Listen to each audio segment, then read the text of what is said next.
ನಮಸ್ಕಾರ, ನನ್ನ ಯೂಟ್ಯೂಬ್ ಚಾನೆಲ್ಗೆ ಸ್ವಾಗತ. ಇಂದಿನ ವಿಡಿಯೋದಲ್ಲಿ ತಾಳ್ತಜೆ ವಸಂತಕುಮಾರ್ ಇವರು ಬರೆದಂತಹ ಸಾಂಸ್ಕೃತಿಕ ತುಳುನಾಡು ಅನ್ನುವಂತಹ ಲೇಖನದ ಪ್ರಶ್ನೋತ್ತರವನ್ನು ಹಾಕ್ತಾ ಇದ್ದೇನೆ ವಿದ್ಯಾರ್ಥಿಗಳೇ. ಮೊದಲಿಗೆ ನಾವು ತಾಳ್ತಜೆ ವಸಂತಕುಮಾರ್ ಇವರ ಪರಿಚಯವನ್ನು ನೋಡೋಣ. ಇವರು ಕೇರಳದ ಕಾಸರಗೋಡು ಜಿಲ್ಲೆಯ ಬಾಯಾರಿನ ತಾಳ್ತಜೆ ಅನ್ನುವಲ್ಲಿ 1948ರಲ್ಲಿ ಜನಿಸಿದರು. ಇವರು ತಮ್ಮ ಆರಂಭಿಕ ವಿದ್ಯಾಭ್ಯಾಸವನ್ನು ಕಾಸರಗೋಡಿನಲ್ಲಿ, ಅನಂತರ ಸ್ನಾತಕೋತ್ತರ ಪದವಿಯನ್ನು ಬೆಂಗಳೂರು ವಿಶ್ವವಿದ್ಯಾನಿಲಯದಿಂದ 1971ರಲ್ಲಿ ಪಡೆದರು.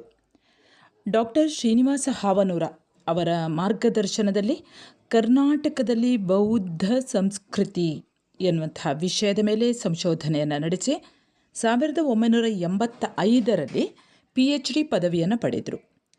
1971ರಿಂದ 1986ರವರೆಗೆ ಪುತ್ತೂರಿನ ವಿವೇಕಾನಂದ ಕಾಲೇಜಿನಲ್ಲಿ ಕನ್ನಡ ಉಪನ್ಯಾಸಕರಾಗಿ ಸೇವೆ ಸಲ್ಲಿಸಿ, ನಂತರ 1986ರಲ್ಲಿ ಮುಂಬೈ ವಿಶ್ವವಿದ್ಯಾನಿಲಯದ ಕನ್ನಡ ವಿಭಾಗದಲ್ಲಿ ಪ್ರವಾಚಕರಾಗಿ ನಿಯುಕ್ತರಾದರು.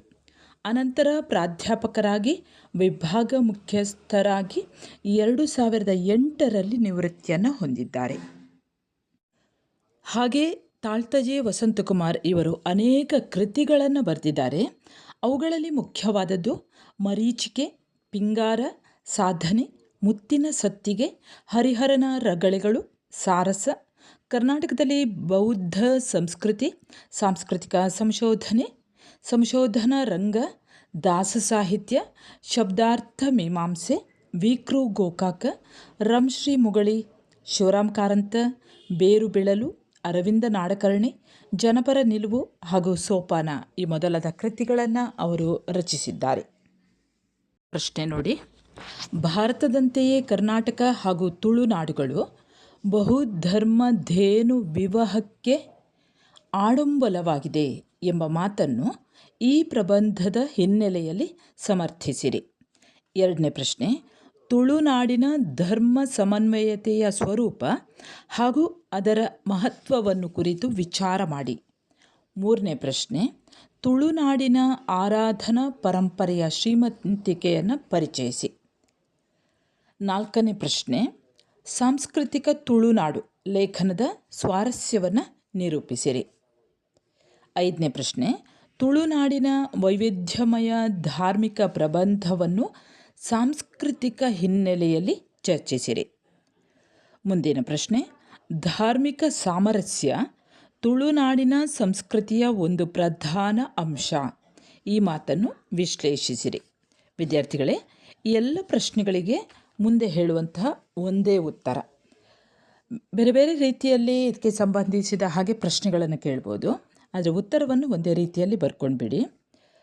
ಉತ್ತರ ನೋಡಿ, ತಾಳ್ತಜೆ ವಸಂತಕುಮಾರ್ ಇವರು ಬರೆದಂತಹ ಸಾಂಸ್ಕೃತಿಕ ತುಳುನಾಡು ಈ ಲೇಖನದಲ್ಲಿ ತುಳುನಾಡಿನ ಸಂಸ್ಕೃತಿಯನ್ನು ಅಲ್ಲಿನ ಧಾರ್ಮಿಕ ಜೀವನದ ಹಿನ್ನೆಲೆಯಲ್ಲಿ ಪ್ರತಿಪಾದಿಸುವುದೇ ಈ ಲೇಖನದ ಆಶಯ. ತುಳುನಾಡಿನ ಧಾರ್ಮಿಕ ಪ್ರಪಂಚ ಎಷ್ಟು ವೈವಿಧ್ಯಮಯವಾಗಿದೆ ಎನ್ನುವುದರ ಕಲ್ಪನೆಯನ್ನು ಈ ಲೇಖನ ನಮಗೆ ತಿಳಿಸಿಕೊಡುತ್ತದೆ. ತುಳುನಾಡು ಸಾಂಸ್ಕೃತಿಕವಾಗಿ ಒಂದು ಸರ್ವಧರ್ಮ ಸಮ್ಮೇಳನದ ನೆಲೆವೀಡು. ಅಂದರೆ ಎಲ್ಲ ಧರ್ಮಗಳು ಕೂಡ ಈ ತುಳುನಾಡಲ್ಲಿ ಇವೆ. ಹಾಗೆ ಇಲ್ಲಿ ಹಿಂದೂ ಧರ್ಮ, ಶೈವ ಧರ್ಮ, ಬೌದ್ಧ ಧರ್ಮ, ವೈಷ್ಣವ ಪಂಥ ಅಥವಾ ಬ್ರಾಹ್ಮಣ ಪಂಥ, ಜೈನ ಧರ್ಮ, ಕ್ರೈಸ್ತ ಧರ್ಮ, ಇಸ್ಲಾಂ ಧರ್ಮ, ಹೀಗೆ ಇವೆಲ್ಲವೂ ಕೂಡ ಇಲ್ಲಿದ್ದು ಮತೀಯ ಸೌಹಾರ್ದತೆಯಿಂದ ಈ ತುಳುನಾಡು ಬಾಳಿ ಬೆಳಗಿದೆ. ಬೇರೆ ಬೇರೆ ರೀತಿಯಲ್ಲಿ ಯಾವುದೋ ಒಂದು ಕಾರಣದಲ್ಲಿ ವಿರುದ್ಧ ಧ್ರುವವಾಗಿರುವಂತಹ ಧರ್ಮದ ಅನುಯಾಯಿಗಳು ಕೂಡ ಈ ತುಳುನಾಡಿನಲ್ಲಿ ಅವರನ್ನೂ ಕೂಡ ನೆಲೆ, ನೀರು, ನೆರಳನ್ನು ನೀಡಿ ಪೋಷಿಸಿದೆ. ಇಲ್ಲಿ ಸಾಂಸ್ಕೃತಿಕವಾದಂತಹ ಧಾರ್ಮಿಕ ಸಾಮರಸ್ಯವನ್ನು ನೆನೆದರೆ, ಅಂದರೆ ಈ ತುಳುನಾಡಿನಲ್ಲಿ ಇರುವಂಥ ಧಾರ್ಮಿಕ ಸಾಮರಸ್ಯವನ್ನು ಹೇಳುವುದಾದರೆ, ಮನಸ್ಸು ಸಂಸ್ಕಾರಗೊಳ್ಳುವ, ಕಣ್ಣು ತಿಳಿಯಾಗುವ ಬಗೆ ಶಾಂತವಾಗುವಂಥ ಪವಾಡ ನಡೆಯಬಹುದು ಅಂತ ಇಲ್ಲಿ ಲೇಖಕರು ಹೇಳುತ್ತಾರೆ. ಭಾರತದಂತೆಯೇ ಕರ್ನಾಟಕವಾಗಲಿ ತುಳುನಾಡಾಗಲಿ ಬಹುಧರ್ಮಧೇನು ನಿವಹ ಅಂದರೆ ಬಹುಧರ್ಮಗಳು ಎನ್ನುವಂತಹ ಕಾಮಧೇನು ಇವುಗಳಿಗೆ ಆಡಂಬಲವಾಗಿದೆ. ಇಲ್ಲಿ ಬೇರೆ ಬೇರೆ ರೀತಿಯ ಧರ್ಮಗಳಿದ್ದರೂ ಅವೆಲ್ಲವೂ ಕೂಡ ಒಂದೇ ಧೇನು ಪರಿವಾರಕ್ಕೆ ಸೇರಿದವುಗಳು. ಒಂದು ದೃಷ್ಟಿಯಿಂದ ತಮಿಳುನಾಡು ಪುಟ್ಟ ಭಾರತವೇ ಆಗಿದ್ದರೂ ಅದು ವೈವಿಧ್ಯಮಯವಾದಂತಹ ಬೇರೆ ಬೇರೆ ರೀತಿಯ ಸಂಸ್ಕೃತಿಗಳಿಗೆ ಆಶ್ರಯವನ್ನಿತ್ತಿದೆ. ಕರ್ನಾಟಕದ ಇತರ ಭಾಗಗಳಂತೆಯೇ ತುಳುನಾಡಿನಲ್ಲಿಯೂ ಹಿಂದೂ, ಕ್ರೈಸ್ತ, ಜೈನ ಮತ್ತು ಬೌದ್ಧ ಧರ್ಮಗಳು ಅವುಗಳ ಉಪವಿಭಾಗಗಳು ಕೂಡ ಇದ್ದವು. ಇವುಗಳಲ್ಲಿ ಬೌದ್ಧ ಧರ್ಮವನ್ನು ಉಳಿದು, ಅಂದರೆ ಬೌದ್ಧ ಧರ್ಮ ಇಲ್ಲಿ ಅಷ್ಟೇ ಇಲ್ಲ, ಅದನ್ನು ಬಿಟ್ಟು ಉಳಿದ ಧರ್ಮಗಳು ಇಂದಿಗೂ ಕೂಡ ಈ ತುಳುನಾಡಿನಲ್ಲಿ ಅಸ್ತಿತ್ವದಲ್ಲಿದೆ. ಅತ್ಯಲ್ಪ ಸಂಖ್ಯೆಯ ಬಹಾಯಿ ಅನ್ನುವಂತಹ ಧರ್ಮಾನುಯಾಯಿಗಳು ಕೂಡ ಈ ತುಳುನಾಡಿನಲ್ಲಿ ಇದ್ದಾರೆ. ಶೈವ ಧರ್ಮದ ಪ್ರಧಾನ ದೇವತೆಯಾದಂತಹ ಶಿವನಿಗೆ ತುಳುನಾಡಿನ ಉದ್ದಗಲದಲ್ಲೂ ಅರ್ಚನೆ ಸಲ್ಲುತ್ತದೆ. ಶಿವಲಿಂಗ, ಉಮಾಮಹೇಶ್ವರ ಅಥವಾ ಅರ್ಧನಾರೀಶ್ವರರ ರೂಪಗಳು ಇಲ್ಲಿ ಮುಖ್ಯವಾಗಿ ಪೂಜೆಗೊಳ್ಳುತ್ತವೆ. ಈಶ್ವರ, ಲೋಕೇಶ್ವರ, ಮಹೇಶ್ವರ, ಮಂಜುನಾಥ, ಪರಮೇಶ್ವರ, ಪಂಚಲಿಂಗೇಶ್ವರ, ಸಹಸ್ರಲಿಂಗೇಶ್ವರ ಮುಂತಾದ ಶಿವನ ಪರ್ಯಾಯ ರೂಪಗಳೂ ಕೂಡ ಇಲ್ಲಿ ಆರಾಧನೆಗೊಳ್ಳುತ್ತವೆ. ಇವಲ್ಲದೆ ಸ್ಥಳನಾಮಗಳೊಂದಿಗೆ ಶಿವನನ್ನು ಸಮೀಕರಿಸಿ ಗುಣವಂತೇಶ್ವರ, ಮುರುಡೇಶ್ವರ ಮುಂತಾದ ಹೆಸರುಗಳಿಂದಲೂ ಕೂಡ ಪೂಜಿಸಲಾಗುತ್ತದೆ. ತುಳುನಾಡಿನ ಹೆಚ್ಚಿನ ದೇವಾಲಯಗಳು ಕ್ರಿಸ್ತಶಕ 13ನೇ ಶತಮಾನಕ್ಕಿಂತ ಹಿಂದಿನವುಗಳು. ಬಾರ್ಕೂರು, ಮಂಗಳೂರು, ಸಾಸ್ತಾನ, ವಿಟ್ಲ, ಈಶ್ವರಮಂಗಲ, ಉಪ್ಪಿನಂಗಡಿ, ಕಾವು, ಪಂಜ ಮುಂತಾದೆಡೆ ಶಿವ ದೇವಾಲಯಗಳು ಪ್ರಸಿದ್ಧವಾಗಿವೆ. ಧರ್ಮಸ್ಥಳದ ಮಂಜುನಾಥನಿಗಂತೂ ಹಲವಾರು ಕಾರಣಗಳಿಂದಾಗಿ ತುಳುನಾಡಿನ ಧಾರ್ಮಿಕ ಕ್ಷೇತ್ರದಲ್ಲಿ ಪ್ರತ್ಯೇಕವಾದ ಸ್ಥಾನವಿದೆ. ಹಿಂದೂ ಧರ್ಮದ ಪ್ರಮುಖ ಶಾಖೆಗಳಲ್ಲಿ ವಿಷ್ಣು ಪಾರಮ್ಯವನ್ನು ನಂಬುವ ವೈಷ್ಣವ ಪಂಥವೂ ಒಂದಾಗಿದೆ. ತುಳುನಾಡಿನಲ್ಲಿ ಕ್ರಿಸ್ತಶಕ 7ರಿಂದ 8ನೇ ಶತಮಾನಗಳಲ್ಲಿ ವಿಷ್ಣುವಿನ ಆರಾಧನೆ ನಡೆಯುತ್ತಿತ್ತು ಎನ್ನುವುದು ತಿಳಿದುಬರುತ್ತದೆ. ಕೃಷ್ಣ, ಜನಾರ್ದನ, ಲಕ್ಷ್ಮೀನಾರಾಯಣ, ಅನಂತ ಪದ್ಮನಾಭ, ವಿಷ್ಣುಮೂರ್ತಿ ಹಾಗೂ ನರಸಿಂಹ ರೂಪಗಳಿಗೆ ಇಲ್ಲಿ ವಿಶೇಷವಾದಂಥ ಪೂಜೆ ಸಲ್ಲುತ್ತದೆ. ಮರವಂತೆಯಲ್ಲಿ ವಿಷ್ಣುವನ್ನು ವರಾಹ ರೂಪದಲ್ಲಿ ಪೂಜಿಸಲಾಗುತ್ತದೆ. ಹಯಗ್ರೀವ ರೂಪದಲ್ಲಿ ವಿಷ್ಣುವನ್ನು ಅರ್ಚಿಸುವ ವಿಶಿಷ್ಟ ಕ್ರಮವೂ ಕೂಡ ಉಡುಪಿಯಲ್ಲಿ ಕಂಡುಬರುತ್ತದೆ. ಹಿಂದೂ ಧರ್ಮದ ಮುಖ್ಯ ಧಾರೆಗಳ ಹಿನ್ನೆಲೆಯಲ್ಲಿ ತುಳುನಾಡಿನಲ್ಲಿ ನಡೆಯುವ ಕೆಲವು ಆರಾಧನಾ ಕ್ರಮಗಳು ಗಮನಾರ್ಹವಾಗಿದೆ. ಈ ದೃಷ್ಟಿಯಿಂದ ನಾಗಾರಾಧನೆ, ಭೂತಾರಾಧನೆ ಹಾಗೂ ಅಯ್ಯಪ್ಪ ಮೊದಲಾದ ದೈವಗಳ ಆರಾಧನೆಗಳು ಪ್ರಮುಖವಾಗಿದೆ.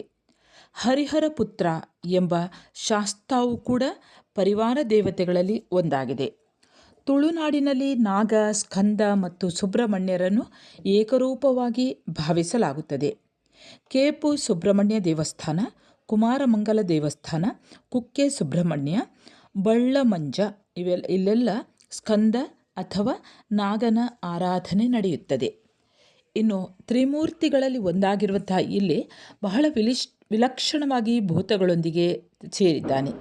ಈ ಬ್ರಹ್ಮ ಮತ್ತು ನಾಗರಿಗೆ ಇಲ್ಲಿ ಜೊತೆಯಾಗಿ ಪೂಜೆ ಸಲ್ಲುತ್ತದೆ.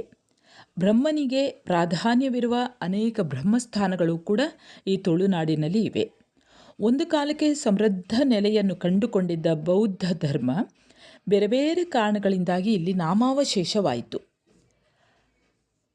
ಹಾಗಾಗಿ ಈ ಪ್ರದೇಶಗಳಲ್ಲಿ ಅದರ ಪ್ರಭಾವವನ್ನಷ್ಟೇ ಗುರುತಿಸುವುದು ಸಾಧ್ಯವಾಗುತ್ತದೆ.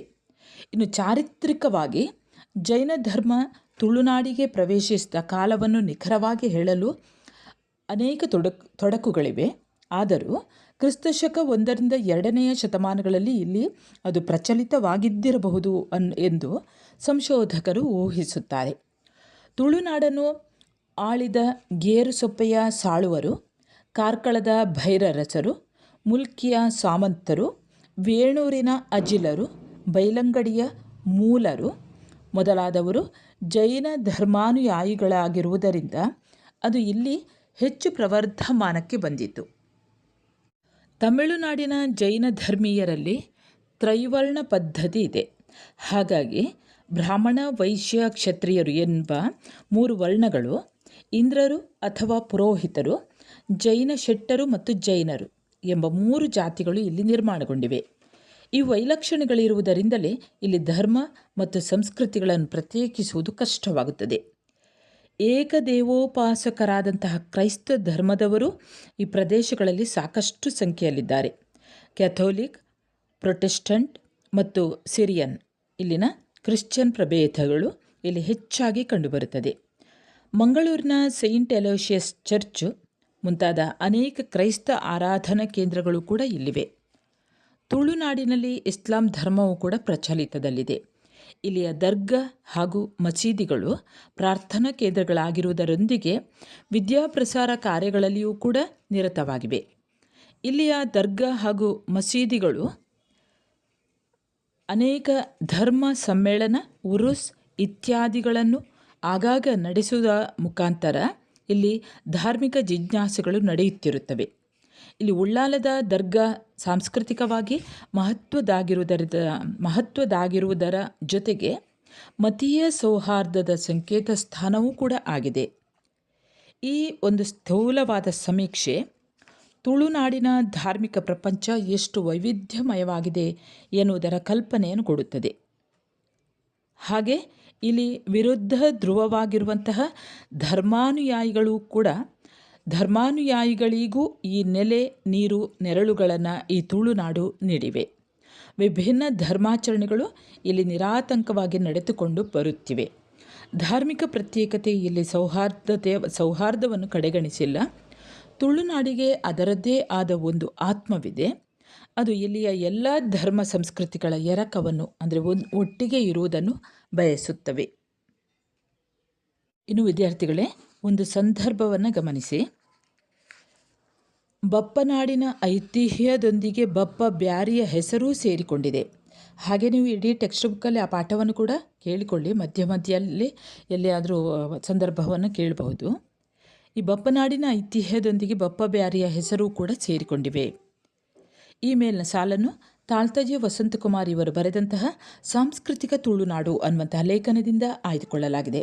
ತುಳುನಾಡಿನ ಸರ್ವಧರ್ಮ ಸಮನ್ವಯ ದೃಷ್ಟಿಯನ್ನು ವಿವರಿಸುವಂತಹ ಸಂದರ್ಭದಲ್ಲಿ ಲೇಖಕರು ಈ ಮಾತನ್ನು ಹೇಳುತ್ತಾರೆ. ತುಳುನಾಡಿನ ಧಾರ್ಮಿಕ ಪ್ರಪಂಚ ತುಂಬ ವೈವಿಧ್ಯಮಯವಾಗಿದೆ. ಧರ್ಮ ಸಾಮರಸ್ಯ ಇದರ ವಿಶಿಷ್ಟವಾದಂಥ ಸಂಸ್ಕೃತಿ. ಸೈದ್ಧಾಂತಿಕವಾಗಿ ವಿರುದ್ಧ ಧ್ರುವಗಳಾಗಿರುವಂಥ ಧರ್ಮಾನುಯಾಯಿಗಳಿಗೂ ಕೂಡ ಈ ನೆಲ ನೀರು ನೆರಳುಗಳನ್ನು ನೀಡಿ ಪೋಷಿಸಿದೆ. ವಿಭಿನ್ನ ಧರ್ಮಾಚರಣೆಗಳು ಇಲ್ಲಿ ನಿರಾತಂಕವಾಗಿ ನಡೆದುಕೊಂಡು ಬರುತ್ತಿವೆ. ಧಾರ್ಮಿಕ ಪ್ರತ್ಯೇಕತೆ ಇಲ್ಲಿಯ ಸೌಹಾರ್ದವನ್ನು ಕೆಡಿಸಿಲ್ಲ. ಧರ್ಮಸ್ಥಳದಂತಹ ಕ್ಷೇತ್ರದಲ್ಲಿ ಶೈವ ಆರಾಧನೆ, ವೈಷ್ಣವ ಅರ್ಚಕರು ಮತ್ತು ಜೈನ ಧರ್ಮಾಧಿಕಾರಿಗಳು ಬಹಳ ಅಚ್ಚುಕಟ್ಟಾಗಿ ಸಮನ್ವಯಗೊಂಡಿರುವುದನ್ನು ಕಾಣುತ್ತೇವೆ. ಗೊಮ್ಮಟನ ಮಹಾಮಸ್ತಕಾಭಿಷೇಕವನ್ನು ನೋಡುವಂತಹ ಭಕ್ತಾದಿಗಳೆಲ್ಲರೂ ಕೂಡ ಹರ್ಷಿತರಾಗುತ್ತಾರೆ. ಉಳ್ಳಾಲದ ದರ್ಗಾಕ್ಕೆ ಎಲ್ಲ ಧರ್ಮದವರು ಕೂಡ ನಡೆದುಕೊಳ್ಳುತ್ತಾರೆ. ಹರಕೆಗಳನ್ನು ಹೊರುತ್ತಾರೆ. ಉತ್ತತ್ತಿ, ಕಲ್ಲು ಸಕ್ಕರೆಗಳನ್ನು ಅರ್ಪಿಸುತ್ತಾರೆ.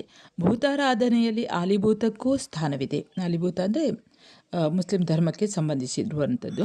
ಲೇಖಕರನ್ನು ಇದನ್ನು ವಿವರಿಸುತ್ತಾ ಈ ಮೇಲಿನ ಸಾಲನ್ನು ಹೇಳುತ್ತಾರೆ. ಹಾಗೆ ಎರಡನೇದು, ಕನ್ನಡಿಯ ಬಿರುಕು ತೇಪೆಗೆ ಮಣಿಯುವುದಿಲ್ಲ.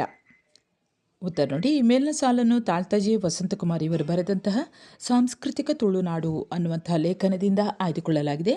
ಈ ಮಾತನ್ನು ಲೇಖಕರು ಹೇಳುತ್ತಾರೆ. ಈಗ ನಮಗೆ ಬೇಕಾಗಿರುವಂಥದ್ದು ಪರಸ್ಪರರಲ್ಲಿ ನಂಬಿಕೆ, ವಿಶ್ವಾಸಗಳು.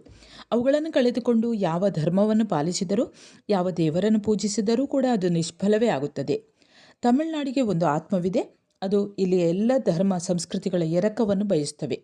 ಸಮಾಜವನ್ನು ಧರ್ಮ, ಜಾತಿ, ವರ್ಣ, ಕೋಮು, ಲಿಂಗಗಳ ನೆಲೆಯಲ್ಲಿ ಒಡೆಯುವುದು ಸುಲಭ, ಅದು ಕಟ್ಟುವುದು ಕಷ್ಟ ಅನ್ನುವುದನ್ನು ವಿವರಿಸುವ ಸಂದರ್ಭದಲ್ಲಿ ಲೇಖಕರು ಈ ಮೇಲೆ ಸಾಲುಗಳನ್ನು ಹೇಳುತ್ತಾರೆ. ಇನ್ನು ಟಿಪ್ಪಣಿಗೆ ತುಳುನಾಡಿನ ಸಂಸ್ಕೃತಿ ಅನ್ನುವಂಥದ್ದು ಕೊಡ್ಬೋದು. ಇದನ್ನೇ ಬರೆದು ಬಿಡಿ. ಇನ್ನು ಒಂದೆರಡು ಅಂಕಗಳ ಪ್ರಶ್ನೆಗಳು. ಮೊದಲ ಪ್ರಶ್ನೆ ನೋಡಿ, ಸಾಂಸ್ಕೃತಿಕ ತುಳುನಾಡು ಈ ಲೇಖನವನ್ನು ಬರೆದವರು ಯಾರು? ಉತ್ತರ ತಾಳ್ತಜೆ ವಸಂತಕುಮಾರ್. ಎರಡನೇ ಪ್ರಶ್ನೆ, ತುಳುನಾಡು ಯಾವುದಕ್ಕೆ ಆಡುಂಬಲವಾಗಿದೆ? ಉತ್ತರ ಆ, ಬಹುಧರ್ಮಧೇನು ನಿವಹಕ್ಕೆ ಆಡುಂಬಲವಾಗಿದೆ. ಮೂರನೇ ಪ್ರಶ್ನೆ, ಶೈವ ಧರ್ಮದ ಪ್ರಧಾನ ದೇವತೆ ಯಾರು? ಉತ್ತರ ಶಿವ. ನಾಲ್ಕನೇ ಪ್ರಶ್ನೆ, ಹಿಂದೂ ಧರ್ಮದ ಪ್ರಮುಖ ಶಾಖೆಗಳು ಯಾವುವು? ಉತ್ತರ ಶೈವ, ವೀರಶೈವ, ವೈಷ್ಣವ ಪಂಥ ಅಥವಾ ಬ್ರಾಹ್ಮಣ ಪಂಥ. ಐದನೇ ಪ್ರಶ್ನೆ, ತಮಿಳುನಾಡಿನ ಹೆಚ್ಚಿನ ಶಿವಾಲಯಗಳು ಯಾವ ಶತಮಾನಕ್ಕಿಂತ ಹಿಂದಿನವು? ಉತ್ತರ ಕ್ರಿಸ್ತಶಕ 13ನೇ ಶತಮಾನಕ್ಕಿಂತ ಹಿಂದಿನವು. ಆರನೇ ಪ್ರಶ್ನೆ, ತುಳುನಾಡಿನ ಧಾರ್ಮಿಕ ಕ್ಷೇತ್ರದಲ್ಲಿ ಪ್ರತ್ಯೇಕ ಸ್ಥಾನ ಪಡೆದ ದೇವರು ಯಾರು? ಉತ್ತರ ಧರ್ಮಸ್ಥಳದ ಮಂಜುನಾಥ. ಏಳನೇ ಪ್ರಶ್ನೆ, ವಿಷ್ಣು ಪಾರಮ್ಯ ನಂಬುವ ಪಂಥ ಯಾವುದು? ಉತ್ತರ ವೈಷ್ಣವ. ಎಂಟನೇ ಪ್ರಶ್ನೆ, ಜೈನ ಧರ್ಮ ತುಳುನಾಡು ಪ್ರವೇಶಿಸಿದ ಕಾಲ ಯಾವುದು? ಉತ್ತರ ಸುಮಾರು 1ರಿಂದ 2ನೇ ಶತಮಾನ. ಒಂಬತ್ತನೇ ಪ್ರಶ್ನೆ, ತುಳುನಾಡಿನ ಧಾರ್ಮಿಕ ಪ್ರತ್ಯೇಕತೆ ಏನನ್ನು ಕೆಡಿಸಿಲ್ಲ? ಉತ್ತರ ಧಾರ್ಮಿಕ ಪ್ರತ್ಯೇಕತೆ ಸೌಹಾರ್ದವನ್ನು ಕೆಡಿಸಿಲ್ಲ. ತುಳುನಾಡಿನ ಧಾರ್ಮಿಕ ಪ್ರತ್ಯೇಕತೆ ಸೌಹಾರ್ದವನ್ನು ಕೆಡಿಸಿಲ್ಲ. ಸರಿ ವಿದ್ಯಾರ್ಥಿಗಳೇ, ಇಲ್ಲಿಗೆ ನಿಮ್ಮ ತಾಳ್ತಜೆ ವಸಂತಕುಮಾರ್ ಇವರು ಬರೆದಂಥ ಸಾಂಸ್ಕೃತಿಕ ತುಳುನಾಡು ಅನ್ನುವಂತಹ ಲೇಖನ ಮುಕ್ತಾಯವಾಗ್ತದೆ. ನಾನು ಉಡುಪಿ ಜಿಲ್ಲೆಯಿಂದ ವಸಂತಿ ಅಂಬಲಪಾಡಿ. ವಿದ್ಯಾರ್ಥಿಗಳೇ, ನೀವು ನನ್ನ ಚಾನೆಲ್ಗೆ ಹೊಸಬರಾಗಿದ್ದಲ್ಲಿ ಮೊದಲು ಸಬ್ಸ್ಕ್ರೈಬ್ ಮಾಡುವುದನ್ನು ಮರೆಯದಿರಿ.